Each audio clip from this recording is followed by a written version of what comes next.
World News Headquarters.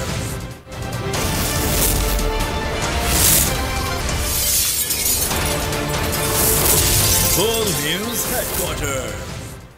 बिस्मिल्लाहिर्रहमानिर्रहीम, अस्सलामुअलैकुम। बोल न्यूज़ हेडक्वार्टर्स में खुशामदीद। मैं हूँ सोनिया शेख और मैं हूँ अफशीन कुरैशी। हेडलाइंस आपने जानी, बुलेटिन की टॉप स्टोरीज में आज शामिल करें।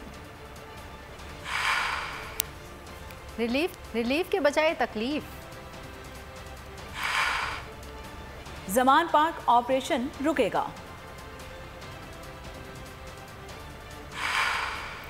और हक की फतह हो गई।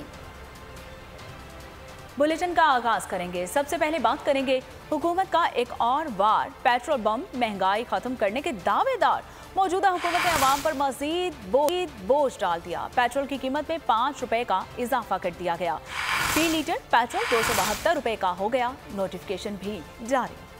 हुकूमत का अवाम पर एक और पेट्रोल बम, महंगाई के सताए अवाम पर मजीद बोझ। हुकूमत ने रात के अंधेरे में पेट्रोलियम मसनूआत की कीमतों में एक बार फिर इजाफा कर दिया। फी लीटर पेट्रोल में 5 रुपए का इजाफा किया गया। कीमत 272 रुपए हो गई। हाई स्पीड डीजल की कीमत में भी 13 रुपए का बड़ा इजाफा किया गया। कीमत 293 तक जा पहुंची। मट्टी का तेल 56.2 रुपए महंगा हुआ, जबकि लाइट डीजल की कीमत मुस्तहकम रही। अवाम ने पेट्रोलियम मसनूआत की कीमतों में इजाफे को मुस्तरद कर दिया। कहा रमजानुल मुबारक से कबल पेट्रोल की कीमतों में इजाफे से महंगाई का नया तूफान आएगा। गरीब आवाम है तो उसके साथ ये सरासर खिलवाड़ ही हो रहा है।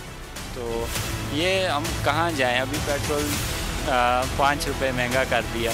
आगे रमज़ान आ रहा है, गरीब बेचारे एक 20-25 हज़ार में कितना गुजारा करेंगे? पाकिस्तान में तो नज़र नहीं आती कोई चीज़ सस्ती होते हुए भाई, हमें तो कुछ नज़र नहीं आता ऐसा। हुकूमत ने पेट्रोल की कीमतों में इजाफे का नोटिफिकेशन भी जारी कर दिया। नई कीमतों का इत्तलाक गुज़िश्ता शब 12 बजे से हो गया। अवाम हुकूमत पर फट पड़े। पेट्रोलियम मसनूआत की कीमतों में इजाफे, गम गुस्से का इजाफा मुस्तरद कर दिया। कहा रमजानुल मुबारक की आमद से कबल पेट्रोल कीमतों में इजाफे से महंगाई का नया तूफान आएगा। गरीबों का जो है मजदूरी करके पेट पाले या पेट्रोल के लिए बंदोबस्त करे। अब क्या करें? आम चोरी होती है अवाम के ऊपर, अंधेरे में रात में सोए में पेट्रोल का बम गिरा देते हैं। ऐसे नहीं करना चाहिए। क्या कह सकते हैं हुकूमत तो हमें जलील करके रख दिया। रात सुबह जाते हैं तो रात को आते हैं, कोई और रेट होता है, सुबह कोई और रेट होता है। बहुत बुरा हाल है इस वक्त। पेट्रोल और खाने पीने की एशिया जो इस कदर की महंगी हो गई है कि बस जीना दुश्वार हो गया। नालायकों का टोला आके हमारे सर पे बैठ गया। हर दिन कोई नहीं है, हर दिन कभी रेट चढ़ा रहे हैं, कभी कम कर रहे हैं, कभी क्या कर रहे हैं, और गरीब आवाम पिसती जा रही है। गरीबों के लिए तो बहुत बुरा हाल है। ऐसा नहीं होना चाहिए बिल्कुल भी। आवाम महंगाई से बहुत ज़्यादा तंग है, बहुत ज़्यादा परेशान है। ये हालात जा रहे हैं कि लोग खुदकुशियाँ कर रहे हैं। तो इसमें पेट्रोल की ये देखें, ये पोजीशन आ गई है तो आवाम क्या करेगी? पेट्रोलियम मसनूआत की कीमतों में इजाफे पर पीटीआई रहनुमा मुजम्मिल असलम का रद्द अमल। कहा आलमी मार्केट में तेल सस्ता होने के बावजूद हुकूमत ने पाकिस्तान में पेट्रोल महंगा कर दिया। अशय खोरोनोश भी मजीद महंगी हो जाएंगी। वीडियो बयान में कहा कि उन्होंने सिर्फ नवाज शरीफ और मरियम को खुश करने के लिए उन्होंने पेट्रोल की कीमतें रोक रखी हैं। मजीद कहा कि डॉलर महंगा होने से भी पेट्रोल कीमतें बढ़ रही हैं। आलमी मार्केट में पिछले 15 दिनों में 13% से कीमतें गिरी थी। मैं ये सोच रहा था कि इस दफ़ा हुकूमत जो है, और रमज़ान भी आने वाले हैं, किस्मत की देवी शायद पाकिस्तान पे मेहरबान हो गई है और इस दफ़ा पेट्रोल की कीमतों में रिलीफ मिल जाएगा। लेकिन जब अभी मैंने सुना कि 5 रुपये पेट्रोल की कीमत और 13 रुपये डीजल की कीमत में जो इजाफा हुआ है उल्टा कम होने की, इसहाक डार साहब अपनी इंजीनियरिंग करते रहते हैं। पिछले दिनों पेट्रोल की कीमतों को ऊपर नीचे करने के लिए, रद्दोबदल करने के लिए जो पेट्रोल की तरसीलात होती है पूरे मुल्क में, उसका एक किराया लगता है जिसको IFEM कहते हैं। ये कभी उसको मनफी कर देते थे, कभी उसको पॉजिटिव कर देते थे, सिर्फ जो है मरियम और नवाज शरीफ को खुश करने के लिए। देखें जी, मैंने पेट्रोल की कीमतें रोक के रखी हुई हैं। बुलेटिन में आगे देखिए सिक्योरिटी फोर्सेस की कार्रवाई। आलमी मंडी में खाम तेल की कीमतों में बड़ी कमी। खाम तेल की कीमतों को रिवर्स गियर लग गया। फिर बैरल तेल की कीमत $70 से भी नीचे आ गई। माहिरीन के मुताबिक आलमी मार्केट में तेल की कीमत 2 साल की कम तरीन सतह पर आ गई। अमरीकी खाम तेल की कीमत 6.39% कमी के बाद $66.77 फी बैरल पर आ गई, जबकि बरतानवी ब्रांड क्रूड ऑयल की कीमत 6% कमी से फी बैरल $72.80 हो गई। मजमूई तौर पर तेल की कीमतों में 5% कमी हुई। ट्रेडिंग के दौरान एक वक्त तेल की कीमतें $65 फी बैरल तक भी रिकॉर्ड की गई।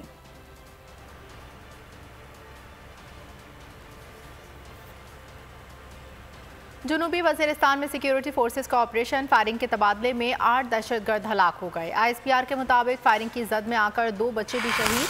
दहशतगर्दों की फायरिंग से 2 अहलकार जख्मी हुए। जुनूबी वज़ीरिस्तान से आपको अपडेट कर रहे हैं, जहां सिक्योरिटी फोर्सेस का ऑपरेशन हुआ। फायरिंग तबादले में 8 दहशतगर्द हलाक हो गए। ISPR के मुताबिक फायरिंग की जद में आकर 2 बच्चे भी शहीद हुए। दहशतगर्दों की फायरिंग से 2 अहलकार जख्मी हुए।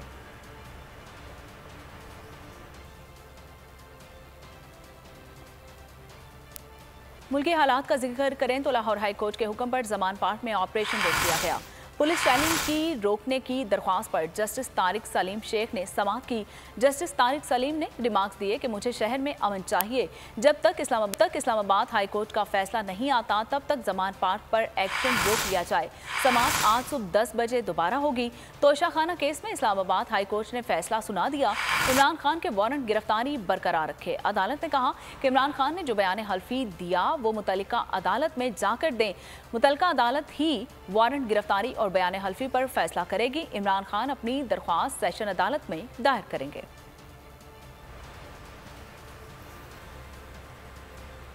चेयरमैन तहरीक इंसाफ इमरान खान का कहना है कि जेल जाने के लिए मेरा बैग तैयार था, कारकुनों ने रोक दिया। क्या आप पर तशद्दुद किया जाएगा? गिरफ्तार करने के लिए आने वाली गोलियां नहीं चलाते। जो तमाशा लगा हुआ है इसको बंद किया जाए। ये सब कुछ लंदन प्लान के तहत हो रहा है। लंदन में नवाज शरीफ से वादे किए गए कि हम इमरान खान को जेल में डालेंगे, PTI को ख़त्म करेंगे, नवाज शरीफ के मुकदमात ख़त्म किए जाएंगे। मुझे जेल में डालने से पार्टी पहले से ज़्यादा ताकतवर हो जाएगी। इमरान खान ने अवाम को मुखातिब करके कहा कि मेरे साथ कुछ भी हुआ तो आपने हकीकी आज़ादी के जहाद को जारी रखना है। मैं तो क्या उनको 2 दफ़ा कहा, मैंने कहा देखो ये मैं कोई इंतशार नहीं चाहता, मैं चाहता हूँ मैं चला जाता हूँ, बैग मेरा पैक था। लेकिन सारे कारकुनों का क्या मसला था, उनको पता था कि जब से हमारी हुकूमत गई है हमारे लोगों को तशद्दुद किया गया जेल में, तो सारे फिक्र कर रहे थे कि देखिए अगर इन्होंने ये आपसे ले गए एक दफा आपको तो ये आपसे भी ये करेंगे। इसलिए उन्होंने रात से वो मुकाबला कर रहे हैं। और क्या वजह है कि इस तरह की बेदर्दी से, जिस तरह का अभी तक सबको ये जो शेल्स मारे गए हैं, गोलियां चलाई गई, यानी ये क्या जमहूरियत है? क्या हमने कभी हमारे 3.5 साल में कभी किसी के ऊपर 3 लॉन्ग मार्चेस थी, प्रोटेस्ट थे, क्या हमने कभी किसी के ऊपर ये किया? तो ये जो तमाशा हो रहा है इसको बंद करें, मुल्क का सोचें। मैं अगर आप जब भी मुझे पकड़ लेंगे क्या होगा? जेल में चला जाऊंगा। जिंदगी मौत अल्लाह के हाथ में है, इज्जत जिल्लत उसके हाथ में है। क्या कर लेंगे? और ज्यादा पार्टी ताकत में आएगी। जाना मैं तो कोई लंदन नहीं जा रहा, जिस तरह ये सारा टब्बर उठ के चला जाता है या दूसरा उठ के वो बाहर चला जाता है। इनकी तो बाहर प्रॉपर्टीज $1 डॉलर है, हमारा तो जीना मरना यहाँ है। मुल्क का सारी चोरी का पैसा आज इनके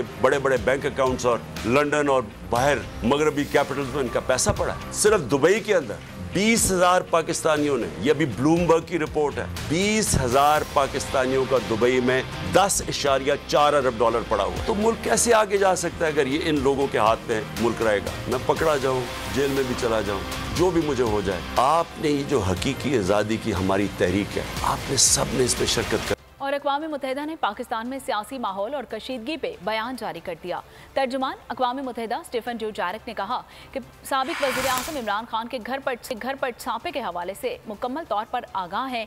चंद घंटों से कशीदगी में कमी आई है, हम सूरत हाल पर नज़र रखे हुए हैं। तर्जुमान अक़वाम मुत्तहिदा ने कहा कि अक़वाम मुत्तहिदा पुरअमन एहतजाज पे यकीन रखता है। हम चाहते हैं कि पाकिस्तान में भी पुरअमन मुज़ाहिरों की इजाज़त होनी चाहिए, कानून की बालादस्ती और उसका जायज़ इस्तेमाल होना चाहिए। हक और सच की फतह, कौम की दुआएं रंग ले आईं। को चेयरमैन बोल शुएब शेख को जमानत मंजूरी के बाद रिहा कर दिया गया। स्पेशल जज सेंट्रल इस्लामाबाद आजम खान ने जमानत 50,000 के मुचलके के एवज मंजूर की। इससे कबल जुडिशल मजिस्ट्रेट ने शुएब शेख के जिस्मानी रिमांड की इस्तदा मुस्तरद करते हुए जुडिशल रिमांड मंजूर किया था, जिसके बाद जमानत के लिए अदालत से रुजू किया गया। FIA ने शुएब शेख को पिम्स में रिहाई से मुतालिक आगाह किया। हक का बोल बाला हो गया। जुल्म जबर के हथकंडे नाकाम हुए। इस्लामाबाद की अदालत से जमानत मंजूर। को चेयरमैन बोल शुएब शेख को रिहा कर दिया गया। शुएब शेख की दरख्वास्त से जमानत पर समाअत स्पेशल जज सेंट्रल इस्लामाबाद की अदालत ने की। इससे कबल जुडिशियल मजिस्ट्रेट ने जिस्मानी रिमांड की इस्तदा मुस्तरद करते हुए जुडिशियल रिमांड मंजूर किया था। FIA एहलकार शुएब शेख को लेकर F8 कचहरी इस्लामाबाद पहुँचे। शुएब शेख को जुडिशियल मजिस्ट्रेट अब्बास शाह की अदालत में पेश किया गया। एहलकार बोल के को चेयरमैन को चेहरे पर कपड़ा डालकर कमरा अदालत लाए। जाली केस में मजीद रिमांड की इस्तदा की गई। जुडिशियल मजिस्ट्रेट अब्बास शाह ने इस्तफसार किया, आपने 5 दिन में क्या किया है? एक एक दिन अहम होता है। वकील शहबाज खोसा ने सिंध हाई कोर्ट का बरियत का फैसला पढ़कर सुनाया। दौरान समाअत शुएब शेख ने FIA की बदनीयती और केस के बैकग्राउंड से अदालत को आगाह किया। अदालत ने मुख्तसर समाअत के बाद फैसला महफूज किया, जिसे बाद में सुनाते हुए मजीद जिस्मानी रिमांड की इस्तदा मुस्तरद कर दी गई। अदालत ने शुएब शेख की मेडिकल की दरख्वास्त मंजूर कर ली। पिम्स में को चेयरमैन का तिबी मुआयना और टेस्ट किए गए। शुएब शेख के वकला ने जमानत के लिए स्पेशल जज सेंट्रल आजम खान की अदालत से रुजू किया। अदालत ने 50,000 के मचलकों के एवज जमानत पर रिहाई का हुक्म दे दिया। अदालती अहकामात की रोशनी में FIA हुक्काम दस्तावेजात लेकर पिम्स जा पहुँचे। तफ्तीशी अफसर राना शाहिद ने शुएब शेख को बताया, हमारी तरफ से आप रिहा हैं। कानूनी माहिरीन ने को चेयरमैन बोल शुएब शेख के खिलाफ FIR को जाली करार दे दिया। सदर supreme court bar Abid Zubairi का कहना था कि FIA को 5 रोज के दौरान कुछ नहीं मिला। सिंध हाई कोर्ट शुएब शेख को बाइज्जत बरी कर चुकी है। बोल को हक और सच की सजा दी जा रही है। अनवर मंसूर का कहना था कि केस दूसरी अदालत मुंतकिल करने से कोई फर्क नहीं पड़ेगा। मुकदमे में कुछ नहीं मिला तो जमानत देनी चाहिए। शुएब शेख के साथ गैर इंसानी सुलूक किया गया। माहिर कानून अजहर सिद्दीक ने कहा कि शुएब शेख को इमरान खान के साथ खड़े होने पर गिरफ्तार किया गया। पहली बात तो FIR ही बिल्कुल जाली है, और जो कटी और जिस तरह कटी इतने दिन के बाद कटी विदाउट उनके पास कोई सबूत के या कि कोई इस तरह से कोई जुर्म किया है शुएब शेख साहब ने, इस तरह की कोई चीज नहीं। फिर 5 दिन के अंदर ऐसी कोई रिकवरी होनी नहीं थी। स्टेटमेंट इन्होंने रिकॉर्ड नहीं किया जिनके सामने अलेजिडली जज साहब ने कोई बयान किया था कि जी मैंने कोई गलत काम किया। वो सारे बयानात आए नहीं कोर्ट के इनके सामने, इनके पास कुछ था नहीं। तो एक दिन भी हिरासत जो है वो गैर कानूनी और बुनियादी हकूक़ के खिलाफ वर्जी है। यही देखने वाली सारी बातें हैं जी। आपको चौधरी गुलाम हुसैन का केस बताया मैंने सेम डे जमानत दायर की थी और हम लोग ने दरवाजे नहीं छोड़े थे। हमने कहा जो मर्जी हो आज बैठ के सुने, और उसी दिन हमने जमानत करवा के हमने जेल नहीं जाने दिया था। असूली तौर पर तो देखें अदालत का काम बनता था। मैंने ये मरिंडा केस है अमेरिकन कोर्ट्स का, लाहौर हाई कोर्ट में पिटीशन दायर कर दी है। हथकड़ियां लगाना, काला कपड़ा पहनना, ये बुनियादी हकूक खिलाफ वर्जी है, बैन अवी खिलाफ। और ये पाक यानी क्या कोई दहशतगर्द है भाई? वो क्या कोई डकैत है भाई? क्या कोई कातिल है? खुदारा ये क्या मजाक बनाया हुआ इन लोगों ने? ये तस्लील कर रहे हैं इंसानियत की। आर्टिकल 9 और 14 की खिलाफ वर्जी है। बात ये है कि जब इतना क्लियर केस था और अगर जज साहब ने लिख भी दिया था और उनको उस वक्त बरी भी कर दिया था, तो इससे तो जाहिर ये होता है कि अब जो ऑर्डर आया है ये वही ऑर्डर आया है, और इसमें कोई ऐसी पहलू नजर नहीं आता कि जिसकी वजह से कोई इनको रिश्वत देनी पड़ती या दी है, और कोई एविडेंस नहीं मिल रहा डायरेक्टली कि कोई रिश्वत दी गई है। एविडेंस उस वक्त होता है कि जिस वक्त के एक्चुअली दी जाए। अब ये महज कहना कि आप बेनिफिशियरी थे, तो ये तो कोई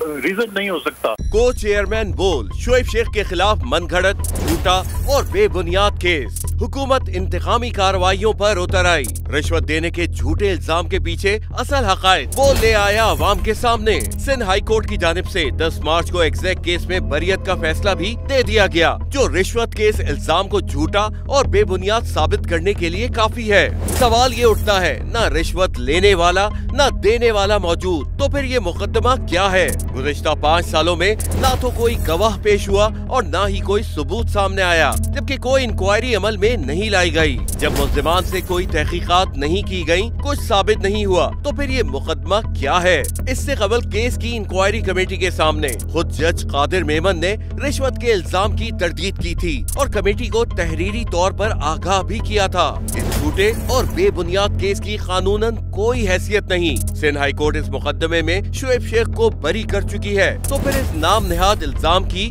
कानूनी हैसियत क्या है? बोल इंसाफ का मुंतजिर है।